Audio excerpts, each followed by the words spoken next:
আমার বাড়িতে এতগুলো দেশলাই বক্স জমা হয়েছে, ভাবছিলাম কি করা যায় দেশলাই বক্সগুলোকে নিয়ে। ভাবছি এটার ওপর একটু পেন্টিং করব, দেখি কি করা যায়। আমি এই হোয়াইট পোস্টার কালার নিয়ে নিলাম, একটা হোয়াইট বেস দিচ্ছি আমি। দেখো হোয়াইট কালারটা হয়ে গেছে, এর ওপর একটু ইয়েলো কালার দিয়ে দিচ্ছি এর ওপরে।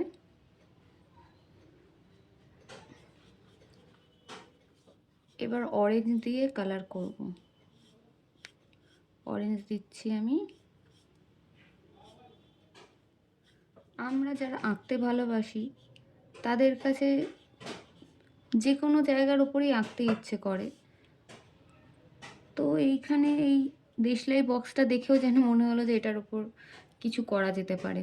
কোনো কিছু ফাঁকা জিনিস দেখলেই মনে হয় এটার উপর কিছু পেন্টিং করে দিলে ভালো লাগবে।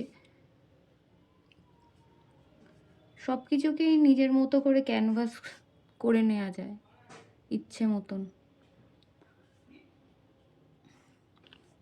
তোমরা কি গেস করতে পারছো আমি কি করতে চাইছি?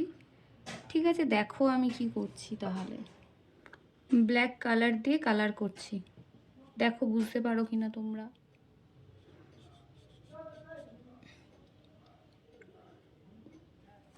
দেখো দেশলাই বক্সের ওপর আমি একটা পেন্টিং করে ফেলেছি।